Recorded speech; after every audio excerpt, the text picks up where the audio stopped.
নমস্কার বন্ধুরা, welcome to cooking with ইচ্ছে। বছরের প্রথমেই আপনাদের সাথে একেবারে বাঙালি আনার একটা রেসিপি, চিরন্তন সকলের প্রিয় মুড়ি ঘন্ট শেয়ার করছি।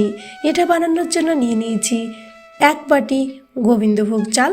গোবিন্দভোগ চালটাকে বেশ কয়েকবার জলটাকে ধুয়ে বদলে রেখে তারপর চালটাকে আমি ভিজিয়ে রেখে দিলাম 20 মিনিটের জন্য। আর এদিকে নিয়ে নিয়েছি 500 গ্রাম ওজনের একটা রুই মাছের মাথা। এখন মাথাটাকে আমি ভালো করে নুন হলুদ মাখিয়ে নেব।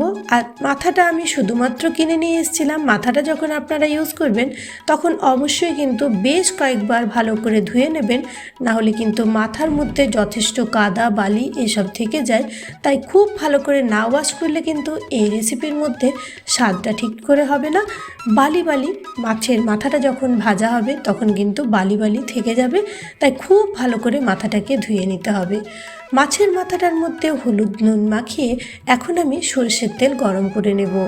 যেহেতু মাছের মাথাটা ভাজতে হবে তাই সরষের তেলটা একটু পরিমাণ মতো বেশিই লাগবে। এখানে আমি 1 কাপের মতো সরষের তেল নিয়েছি। তারপর মাথাটাকে ভাজার জন্য এরকমভাবে মাথাটাকে দিয়ে দিচ্ছি। আপনি চাইলে গোটা মাথাটাও ভাজতে পারেন, এরকমভাবে ভাজলে তাড়াতাড়ি ভাজা হবে। 5 মিনিটের মতো মিডিয়াম ফ্লেমে ঢেকে রেখেছিলাম। দেখুন মাছটা খুব সুন্দরভাবে কিন্তু সেদ্ধ হয়ে গেছে। এখন এটাকে আমি উল্টে নিচ্ছি। তারপর খুব ভালোভাবে ক্রিস্পি করে কিন্তু উল্টো পিঠটাও ভেজে নিতে হবে, অর্থাৎ 2 পিঠ যেন খুব ভালোভাবে ক্রিস্পি করে ভাজা হয় সেই দিকটা কিন্তু লক্ষ্য রাখতে হবে, নাহলে কিন্তু রেসিপির টেস্ট ঠিকঠাক আসবে না। তারপর 2 পিঠ ভালো করে ভাজা হতে মাছের মাথাটাকে এরকমভাবে আমি একটু ভেঙে নিচ্ছি। এইবার এটাকে খুব ভালোভাবে ক্রিস্পি করে তারপর তুলে রাখতে হবে। আর দেখুন মাথাটা কিন্তু যথেষ্ট বড় ছিল। মুড়ি ঘন্টের নিয়মই হচ্ছে যত মাছের মাথা বড় হবে ততই কিন্তু মাছের মাথার মধ্যে একটা দারুণ ফ্লেভার আসবে আর টেস্টটা তত ভালো হবে। দেখুন কতটা ক্রাঞ্চি হয়েছে। মাথাটা আমরা তুলে নিয়েছি। এখন এই তেলের মধ্যে আমি দিয়ে দিচ্ছি একটু আলু। এখানে মিডিয়াম সাইজের 3টে আলুকে আমি কেটে নিয়েছিলাম, সেগুলো একটু জাস্ট ফ্রাই করে নেব। খুব একটা বেশি ফ্রাই নয়, জাস্ট হালকা করে ফ্রাই করব। 2 মিনিট মতো মিডিয়াম ফ্লেমে ঢেকে রেখে ঢাকনাটা খুললেই দেখতে পাবেন আলুটা আমাদের মোটামুটি ফ্রাই হয়ে গেছে। তখন এটাকে তুলে নিতে হবে।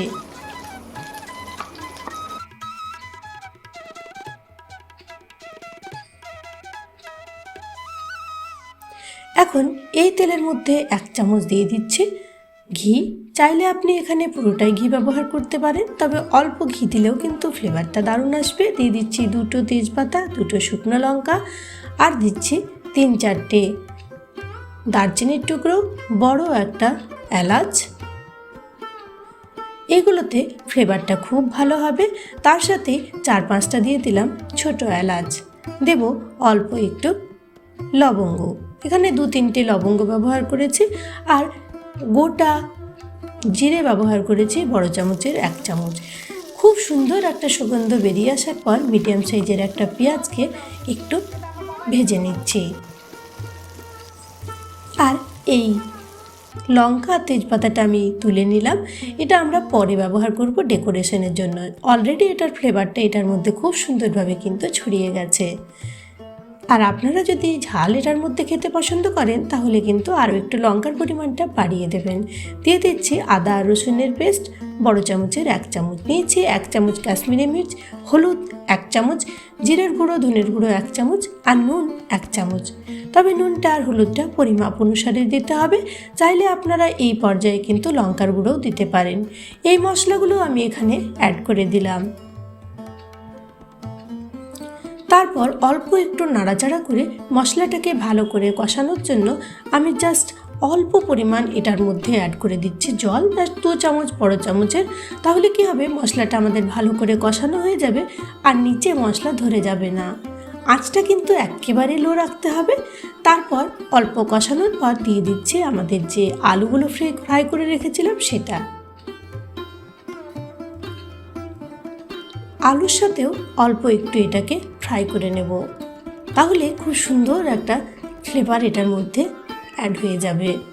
তারপর ভেজানো গোবিন্দভোগ চালটাও কিন্তু এটার মধ্যে আমি এখন অ্যাড করে দিচ্ছি। আর একটু ভিজিয়ে রাখার কারণে খুব তাড়াতাড়ি কিন্তু আমাদের মুড়ি ঘন্টটা রেডি হয়ে যাবে। এখন 2-3 মিনিট লো ফ্লেমে এটাকে ভালো করে একটু কষিয়ে নিচ্ছি। এই রেসিপি আপনি যেমন খুব চটজলদি বানাতে পারবেন, তেমনি এই রেসিপির স্বাদ কিন্তু সকলকে মুগ্ধ করবে। যে বাটিতে করে আমরা চাল নিয়েছিলাম সেই সেম বাটিতে করে 2.5 বাটি আমি এখানে দিয়ে দিলাম জল, অর্থাৎ 1 বাটি চালের জন্য 2.5 বাটি জল লাগবে। তারপর অল্প একটু ভালো করে নেড়েচেড়ে নিতে হবে, যাতে করে নিচে কোনো মতেই চাল বা আলু বসে না থাকে। এখন দিয়ে দিচ্ছি, যেহেতু মুড়ি ঘন্ট একটু মিষ্টি মিষ্টি হয়, মোটামুটি 2 চামচের মতো চিনি।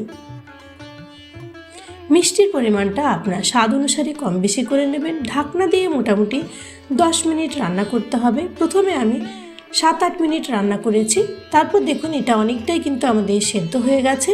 এই পর্যায়ে আমাদের আলুটাও খুব সুন্দরভাবে সেদ্ধ হয়ে গেছে, আর ভাতটাও মোটামুটি বয়েল হয়ে গেছে। দিয়ে দিচ্ছি মাছের মাথাটা।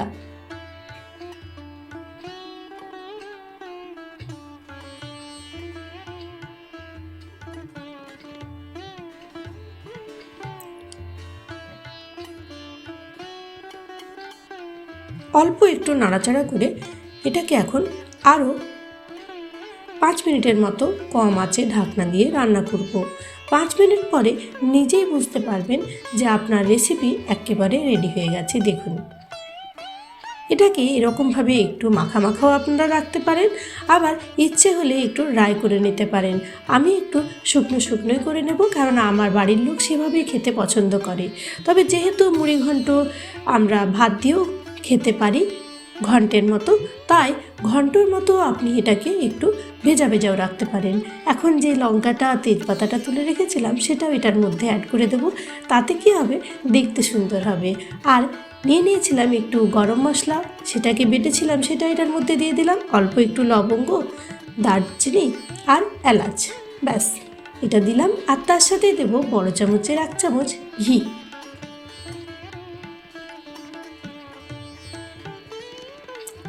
খুবই কম ইনগ্রেডিয়েন্টসে এই রেসিপিটা জাস্ট অসাধারণভাবে রেডি করা যায়। দেখুন, এটাকে এখন আমি সমস্ত কিছু মিশিয়ে 10 মিনিটের জন্য এটাকে ঢেকে রাখবো, একেবারে গ্যাসটাকে বন্ধ করে দমে স্ট্যান্ডিং টাইমে। তারপর সার্ভ করব। কেমন লাগলো আজকের রেসিপি অবশ্যই কিন্তু আপনি কমেন্টে জানাবেন। আপনার যদি নতুন কোনো রেসিপির আবদার থাকে অবশ্যই বলবেন। আর যদি ভালো লেগে থাকে প্লিজ একটা লাইক দেবেন। আত্মীয় বন্ধুদের সাথে শেয়ার করতে ভুলবেন না।